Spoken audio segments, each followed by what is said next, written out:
നമസ്കാരം. ഞാൻ ഹൈമാവതി. ഞാൻ ഇന്നിപ്പോൾ ഇവിടെ പറയാൻ പോകുന്നതെന്ന് വെച്ചാൽ എൻ്റെ ജീവിതാനുഭവ കഥയാണ്. ഞാൻ ചെറുപ്പത്തിലേ ഞാൻ ജീവിച്ചിട്ട് വന്ന് ചെറുപ്പത്തിലേ ഞാൻ ഒരു കർഷക കുടുംബത്തിൽ ജനിച്ചതാണ്. 1956 സെപ്റ്റംബർ 8-നാണ് ഞാൻ ജനിച്ചത്. ഞാൻ ഇവിടുന്ന് ജനിച്ചിട്ട് ഇവിടെ ചൂളിയാട്ടിൽ നിന്ന് ജനിച്ചു. എന്നിട്ട് ഞാൻ കണ്ടക്കൈ എന്ന് പറഞ്ഞ പെരുമ്പാറക്കടവ്, വളപട്ടണം പുഴക്ക് സമീപത്തുള്ള പെരുമ്പാറക്കടവ് എന്ന് പറഞ്ഞ സമീപമുള്ള ആ വീട്ടിലാണ്. എൻ്റെ അമ്മേൻ്റെ തറവാട്ടിലാണ് ഞാൻ 15 വർഷമല്ല 10ാം ക്ലാസ് പഠിക്കുന്നത് വരെ ഞാൻ ആടെയാണ് താമസിച്ചിരുന്നത്. മയിൽ ഹൈസ്കൂളിലാണ് 10ാം ക്ലാസ് പരീക്ഷ എഴുതിയത്. പരീക്ഷ എഴുതിയിട്ട് 10ാം ക്ലാസ് പാസ്സായിട്ടില്ല, ഒരു വിഷയത്തിൽ തോറ്റുപോയിന്. അതിന് ശേഷം ഞാൻ അമ്മേൻ്റെ അച്ഛനെ നോക്കാൻ ആളില്ലാതെ കൊണ്ട് ഇങ്ങേക്ക് വന്നു. ഞങ്ങളൊരു കർഷക കുടുംബത്തിലാണ് ജനിച്ചത്. അച്ഛൻ അന്നേരം ആന്ധ്രയിലായിരുന്നു, ഒരു വാച്ച്മാനായിട്ട് ജോലി ചെയ്യില്ലായിരുന്നു. അതിന് അച്ഛനെ ഒരു കൊല്ലത്തിൽ വരും. അങ്ങനെയായി ഞാൻ ഇങ്ങേക്ക് വന്നു. അച്ഛനെ നോക്കാൻ ആളില്ല എന്ന് പറഞ്ഞു. ആ സമയത്ത് ഞാൻ ഇങ്ങോട്ടേക്ക് വന്നു. കുറച്ച് കാലം കഴിഞ്ഞതിന് ശേഷം അമ്മയും എല്ലാവരും ഇങ്ങോട്ടേക്ക് വന്നു.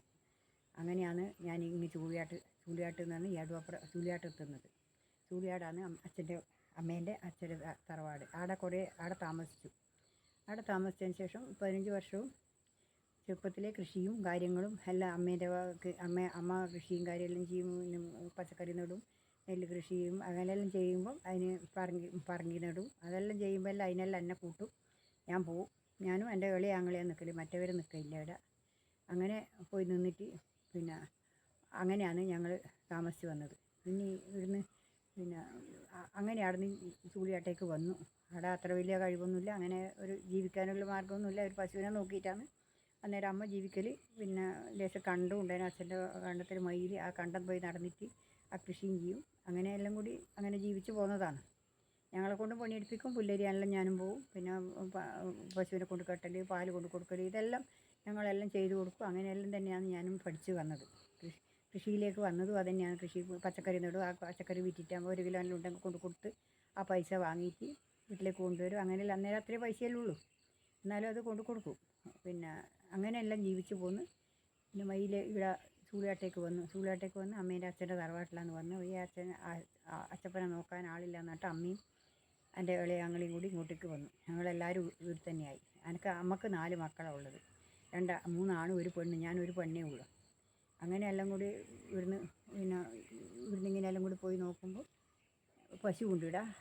ചെറുപ്പത്തിലെ പശുവും കാര്യങ്ങളെല്ലാം ഉണ്ട്, കൃഷിയും കാര്യങ്ങളെല്ലാം ഉണ്ട്. അതിനെല്ലാം ഞാനിങ്ങനെ പോവുകയും ചെയ്യും. അമ്മേൻ്റെ കൂടെ പോവും. അമ്മ എല്ലാറ്റിനും അമ്മ കൂട്ടും. എല്ലാറ്റിനും ഞങ്ങൾ പോവുകയും. അമ്മ പറങ്ങി നട്ടയിലേക്ക് മണ്ണ് കൊത്തിയിടുമ്പോൾ നമ്മൾ ആണി കൊത്തി കൊടുക്കണം. അങ്ങനെ അമ്മ നടാൻ നോക്കുമ്പോൾ നമ്മൾ കളച്ച് വിട്ട് കൊടുക്കണം. അങ്ങനെയെല്ലാം ചെറിയതായാലേ അങ്ങനെ തന്നെ ചെയ്യിച്ച് പഠിപ്പിച്ചിന്. അതുകൊണ്ട് നമ്മളത് പണിയെല്ലാം പഠിച്ചിന് കുറേശ്ശെ. അങ്ങനെയായിട്ടാണ് ഞാൻ ഇങ്ങേക്ക് വന്നത്. ഇങ്ങേക്ക് വന്നു 71-ലാണ്. കല്യാണം കഴിഞ്ഞതിന് ശേഷം എനിക്ക് ഭർത്താവിനെ പറ്റിയിട്ട് നോക്കുമ്പോൾ വലിയൊരു ഗുണമില്ല, അങ്ങനെ ഒരു ഇതൊന്നുമില്ല. അങ്ങനെ ഒരു നോക്കുകയും ചെയ്യാതെ ഒരാളായതുകൊണ്ട് കല്യാണം കഴിഞ്ഞ ശേഷം വിഷമമായി. അങ്ങനെയെല്ലാം കൂടി വീട്ടിൽ തന്നെ താമസമായി. 4 കുട്ടികളുണ്ട്.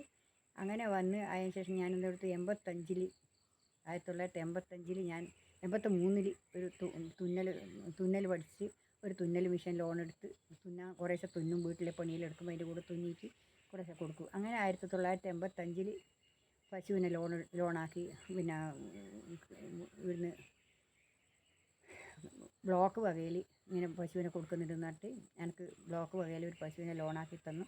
അങ്ങനെ ആ ലോണ് നോക്കിയിട്ട് ലോണാക്കിയിട്ട് ഞാൻ പശുവിൻ്റെ പാൽ കൊടുക്കും. അങ്ങനെ അന്നേരേ പശുവിനെ നോക്കലും ആക്കലെല്ലാമായി. അങ്ങനെ ആയതിന് ശേഷമാണ് ഞാനിങ്ങ് കൃഷി കാര്യമെല്ലാം ഇവിടെ എല്ലാ കൃഷിയും കാര്യങ്ങളും കുറച്ച് സ്വത്തും കാര്യമെല്ലാം ഉണ്ട് അമ്മേൻ്റെ അച്ഛന്. അതെല്ലാം ഇങ്ങനെ അമ്മ പണിയെടുപ്പിക്കാൻ ഇങ്ങനെ പോകും. ഞാനും അതിൻ്റെ കൂട്ടത്തിൽ പോകും. എല്ലാറ്റിനും ഇങ്ങനെ സഹായത്തിന് മാത്രം പോകും. ബാക്കി വീട്ടിലെ അമ്മേൻ്റെ അച്ഛനെല്ലാം നോക്കണ്ടേ, അതുകൊണ്ട് അങ്ങനെ ഞാൻ പോകലില്ല. അങ്ങനെ വീട്ടിൽ നിന്നെല്ലാം ഇങ്ങനെ ആയതിനു ശേഷം എനിക്ക് തോന്നി ഇനി നമ്മളിങ്ങനെ അടങ്ങി നിന്നിട്ട് കാര്യമില്ല. കല്യാണം കഴിച്ചിട്ട് അങ്ങ് 3-4 കുട്ടികളുമായി. അവരെല്ലാം നല്ലൊരു വഴിക്ക് എത്തിക്കണ്ടെങ്കിൽ നമ്മൾ നല്ലപോലെ അധ്വാനിക്കണം. അതുകൊണ്ട് ഞാൻ പണിയെടുക്കാൻ പശുവിനെ നോക്കാൻ തുടങ്ങി. അങ്ങനെ പശുവിനെ നോക്കി ജീവിതത്തിന് കുറേശ്ശെ കൊണ്ടുവരും. അന്നേരം കുറച്ച് അണ്ടിയെല്ലാം പാട്ടെടുക്കും, അതെല്ലാം പൊറുക്കാൻ തുടങ്ങി. പിന്നെ അങ്ങനെ ആയപ്പോൾ പച്ചക്കറിക്ക് കുറച്ച് നടും, കുറച്ച് പച്ചക്കറി നടും. എല്ലാ കൃഷിക്കും പോവും. നെൽകൃഷിയെല്ലാം ഉണ്ടായിരുന്നു. നെൽകൃഷിയെല്ലാം ഞാനാണ് ചെയ്യുക. നെൽകൃഷിയെല്ലാം അമ്മ ചെയ്യുമ്പോൾ അതിന് നെല്ല് മൂരുമ്പം പോവും, അത് കറ്റ മുറിക്കും, എല്ലാം ചെയ്യും. വീട്ടിലെ പണിയെല്ലാം എടുക്കും. എല്ലാം അങ്ങനെ ഞാൻ പണിയെടുത്ത് പഠിച്ചു. അങ്ങനെയാണ് ഞാൻ ഈ കൃഷിയിലേക്ക് വരുന്നത്. നമ്മളെ കണ്ടക്കൈകളെ കുടുംബം അടക്കം, അമ്മേൻ്റെ കുടുംബം അടക്കം, അമ്മേൻ്റെ അച്ഛൻ്റെ കുടുംബം പോലും കൃഷിയിൽ വന്നത്. അതാണ് ഞാൻ ഈ കൃഷിയിൽ വരാൻ കാരണം. അതാണ് കൃഷിയിൽ നല്ലൊരു ഇൻട്രസ്റ്റുമാണ്. ഞാനിനിയിപ്പം നല്ലപോലെ കൃഷി ചെയ്ത് എൻ്റെ അനുഭവങ്ങളെല്ലാം പറയാമെന്ന് വെച്ചാൽ നിങ്ങൾ കേട്ടിട്ടുണ്ടെങ്കിൽ അതെല്ലാം കേട്ടാലേ അതിനെ പറ്റിയിട്ടെല്ലാം മനസ്സിലാവുമല്ലോ. അതുകൊണ്ട് ഞാനിങ്ങനെ കുറേശ്ശായിട്ട് നിങ്ങളോട് എൻ്റെ അനുഭവം പറയാമെന്ന് വിചാരിച്ചിട്ടാണ്. ഞാൻ കൃഷിയിൽ വന്നതും ഞാൻ ജീവിച്ചു പോകുന്നതും എല്ലാ കാര്യങ്ങളും ഞാൻ പറയും. ഇന്നിപ്പം കുറച്ച് ഭാഗം പറയാം, പിന്നെ അടുത്ത ആഴ്ചയും ഞാൻ ഇതേപോലെ പറയും. അതുകൊണ്ട് ഞാനിതിപ്പോൾ ഇങ്ങനെ കുറേശ്ശെ എൻ്റെ പച്ചക്കറിയെല്ലാം ഇങ്ങനെയായി. അങ്ങനെയാണ് എൻ്റെ ജീവിതം. അതുകൊണ്ട് ഇന്നിപ്പോൾ എന്ന് വെച്ചാൽ ഞാനിടുന്ന വീഡിയോ ആയത് ഇത് കണ്ട വെണ്ടയെല്ലാം പൂത്ത് തുടങ്ങി, വെണ്ടൊക്കെ ഉണ്ടായി തുടങ്ങി. മറ്റന്നാളത്തേക്ക് വിളവെടുക്കാനുണ്ടാവും. വെണ്ടക്കയിലായി അങ്ങനെ ഇതെല്ലാം ആയി തുടങ്ങി. ഇതിപ്പം ഞാനിങ്ങനെ ഇതായിട്ടുള്ളത്.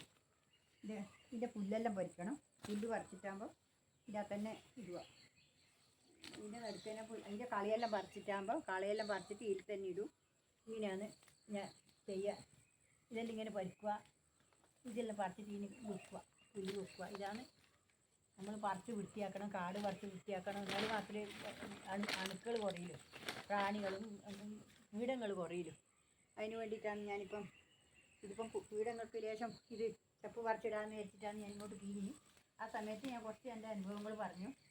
ഇനി എൻ്റെ അനുഭവങ്ങൾ പറയാനുണ്ട്, ഒരുപാട് പറയാനുണ്ട്. അതെല്ലാം കേൾക്കാനുമുണ്ട്.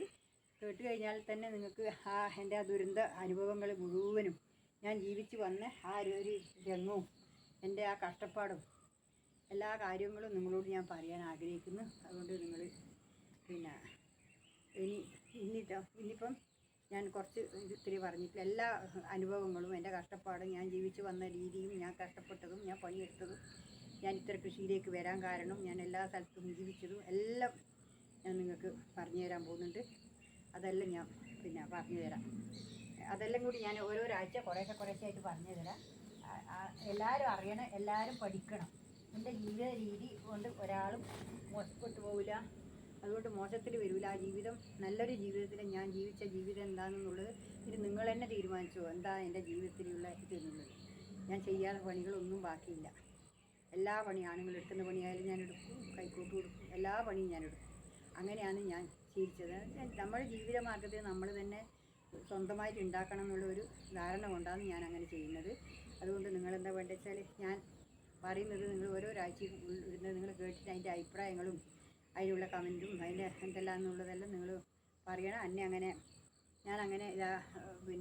ചെയ്യുന്ന കാര്യങ്ങളെല്ലാം ഞാൻ കൃത്യമായിട്ട് ഓരോരാഴ്ചയും ഞാൻ പറയാം. ഇതുവരെ നടന്നിടത്തോളമുള്ള സംഭവങ്ങൾ പറയാം. കുറേ കാലത്തെ സംഭവം 30-35 കൊല്ലമായി ഞാൻ പച്ചക്കറി കൃഷിയിൽ വന്നിട്ട്. പച്ചക്കറിയല്ല, എല്ലാ കൃഷിയിലും വന്നിട്ട്. എല്ലാ കൃഷിയും, റബ്ബർ കൃഷിയുണ്ട്, പച്ചക്കറി കൃഷിയുണ്ട്, തെങ്ങ് കൃഷി എല്ലാം ഞാൻ വന്നിട്ട്. അതുകൊണ്ട് ഈ 35 കൊല്ലത്തെ വിവരണങ്ങളും ഞാൻ പറഞ്ഞു തരാം. എൻ്റെ ജീവിത രീതി മുഴുവനും ഞാൻ പറഞ്ഞു തരാം. ഞാൻ എന്തെല്ലാം അനുഭവിച്ചിട്ടുണ്ടെന്നുള്ളതും, ഞാൻ എന്തെല്ലാം കഷ്ടതകൾ അനുഭവിച്ചിട്ടുണ്ടെന്നുള്ളതും ഞാൻ ഒരു പെണ്ണുങ്ങൾ ചെയ്യാൻ പറ്റാത്ത ജോലികൾ മുഴുവനും ഞാൻ ചെയ്തിട്ടുണ്ട്. അതെല്ലാം നിങ്ങളോട് എനിക്ക് പറയണം. അത് നിങ്ങൾ ലോകം അറിയണം. അതിന് വേണ്ടിയിട്ടാണ് ഞാൻ ഇന്ന് നിങ്ങളോട് ഇത് പറയുന്നത്. അതുകൊണ്ട് ഞാൻ ഇന്നിപ്പോൾ എൻ്റെ പച്ചക്കറിയായത് ഇത്ര വളർന്നു. ഇതെല്ലാം വളർന്നു കഴിഞ്ഞ് ഇത് കത്തിരിയാണ്. ഇതിനെല്ലാം കത്തിരിയാണ് പൂക്കാൻ തുടങ്ങി. ഇത് വഴുതിനിയാണ്. വഴുതിനിങ്ങ ഉണ്ടായിട്ടുണ്ട്. വഴുതിനിങ്ങ ഉണ്ടായിട്ടുണ്ട്. വഴുതിനിങ്ങ എല്ലാം നല്ല രീതിയിൽ പോകുന്നുണ്ട്. കൃഷിയെല്ലാം നല്ല രീതിയിൽ പോകുന്നുണ്ട്. ഇതെല്ലാം നിങ്ങൾക്ക് കാണിച്ചു തരാം. വിളവെടുക്കുമ്പോൾ ഞാൻ നിങ്ങളോട് പറഞ്ഞു തരാം. വിളവെടുക്കുമ്പോൾ എനിക്ക് പിന്നെ ഒന്നും ഒറ്റയ്ക്ക് ആരും ചെയ്യാനും ആളില്ല, ആരും ഒന്നും സഹായിക്കാനും ആളില്ല. അതുകൊണ്ട് നല്ല വൃത്തിയിലൊന്നും ആകുന്നില്ല. നിങ്ങളെല്ലാവരും എന്നെ സഹായിക്കണം. എനിക്കത്രയും എല്ലാവരും നല്ലോണം സപ്പോർട്ട് ചെയ്യണം. പിന്നെ നിങ്ങൾ ഇതുവരെ കാണാത്തവരാണെങ്കിൽ സബ്സ്ക്രൈബ് ചെയ്യണം. പിന്നെ ലൈക്ക് അടിക്കണം. ഇഷ്ടപ്പെട്ടിട്ടുണ്ടെങ്കിൽ ലൈക്ക് അടിക്കണം, കമൻറ്റ് ചെയ്യണം. ഇതെല്ലാം നിങ്ങൾ ചെയ്ത് എന്നെ സപ്പോർട്ട് ചെയ്യണമെന്ന് എനിക്ക് പറയാനുള്ളത്. അതുകൊണ്ട് ഇനിയിപ്പം ഞാൻ ഇതെല്ലാം കാണുന്നുള്ളൂ. ഇതെല്ലാം എൻ്റെ കൃഷിയാണ്. ഇതെല്ലാം ഇങ്ങനെ കാണിച്ചു തരാം. ഇനിയിപ്പോൾ ഇതെന്ന് വെച്ചാൽ ഇതാണ് എൻ്റെ കൃഷി. കണ്ടോ, ഇതാണ് എൻ്റെ എൻ്റെ എൻ്റെ എൻ്റെ വണ്ടിയായത്. കണ്ട വെണ്ട കണ്ട പൂത്ത് കായ് ഉണ്ടാകുന്നുണ്ട. ഇതാ കായുണ്ട് കണ്ട കണ്ട കായ് പൂത്ത് തുടങ്ങി. ഇതാ വെണ്ടക്ക ആയി തുടങ്ങി. ഇതാ കണ്ട കണ്ട വെണ്ടക്ക കണ്ട. അതേപോലെ വെണ്ടക്ക ഉണ്ടാകുന്നുണ്ട്. എല്ലാ കാര്യങ്ങളും ഉണ്ട്. പിന്നെ ഞാൻ ഇതാ വഴുതിന പൂക്കാൻ പോകുന്നു. ഇതാ വെണ്ടക്ക ഇതാ ഉണ്ടാകുന്നുണ്ട്. ഇതാ ഇതാ വെണ്ടക്ക ഇതാ ഉണ്ടായി തുടങ്ങി. ഇതാ വെണ്ടക്ക ഇതാ വഴുതിനി. ഇതാ വഴുതിനി. ഇത് രണ്ട് തരത്തിലുള്ള വഴുതിനിയുണ്ട്. ചുവപ്പും വെള്ളയുണ്ട്. പച്ച വെള്ള പച്ച തന്നെ, പച്ച വെള്ളയല്ല പച്ച. അതും ഇതെല്ലാ കൃഷിയും ഞാൻ ചെയ്യുന്നുണ്ട്. എല്ലാം നിങ്ങൾക്ക് അതിൻ്റെ അനുഭവങ്ങളെല്ലാം ഞാൻ ചെയ്തതിൻ്റെ അനുഭവങ്ങളെല്ലാം കക്കിരി പൂത്ത് തുടങ്ങി. ഇതാ പൂ വന്ന് തുടങ്ങി. എന്താ പൂത്ത് തുടങ്ങി. എന്താ ഇതെല്ലാം പൂക്കുന്നുണ്ട്. ഇതെല്ലാം നല്ല രീതിയിൽ തന്നെ പോകുന്നുണ്ട്. കൃഷിയെല്ലാം വളർന്നു തുടങ്ങി. ഇനിയിപ്പോൾ നിങ്ങളോട് പറയാനുള്ളതെന്ന് വെച്ചാൽ ഇത് ഇത്രയും എനിക്ക് പറയാനുള്ളൂ. ഇനി അടുത്ത ആഴ്ച ഈ എൻ്റെ ജീവിത അനുഭവം ഞാൻ അടുത്ത ആഴ്ച ഇതേ ദിവസം, അടുത്ത തിങ്കളാഴ്ച ഇതേ ദിവസം ഞാൻ നിങ്ങളെ മുമ്പിൽ ഇതിൻ്റെ രണ്ടാം ഭാഗം ഞാൻ പറയും. ഇത് എൻ്റെ കുറേ കാലത്തേക്ക് പറയാനുണ്ടാവും. അതെല്ലാം ഞാൻ കുറേശ്ശെയായിട്ട് നിങ്ങൾക്ക് പറഞ്ഞുതരാം. നിങ്ങളത് കാണണം, അത് കേൾക്കണം. എന്നിട്ട് എനിക്ക് പിന്നെ സപ്പോർട്ട് ചെയ്യണം. എൻ്റെ അനുഭവം അതിൻ്റെ ആ ദയനീയാവസ്ഥ നിങ്ങൾ കേട്ടിട്ടുണ്ടെങ്കിൽ നിങ്ങൾക്ക് എല്ലാവർക്കും മനംനൊന്ത് പോകും. അത്രയും വളരെ കഷ്ടപ്പെട്ടിട്ടാണ് ഞാൻ ഇവിടെ എത്തിയത്. 4 കുട്ടികളെയും കൊണ്ട് ജീവിച്ച കാര്യം പറയാൻ വെച്ചാൽ അതെല്ലാം പറയേണ്ടതുണ്ട്. അതുകൊണ്ട് നിങ്ങളോട് എനിക്ക് പറയാനുമുണ്ട്. അത് ലോകം അറിയണം എന്നുള്ളൊരു ആഗ്രഹം എനിക്ക് മുമ്പേ ഉണ്ട്. ഞാൻ അനുഭവ കഥ എഴുതിയിട്ട് പുസ്തകം എഴുതിയിട്ട് പിന്നെ പഞ്ചായത്തിൽ കൊടുത്തിനായിരുന്നു. എൻ്റെ ജീവചരിത്രം എഴുതി വെച്ചിനായിരുന്നു ഇവിടെ.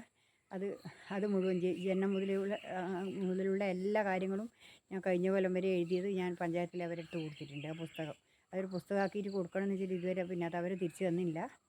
അങ്ങനെയാണ് ഞാൻ ചെയ്തിട്ടുള്ളത്.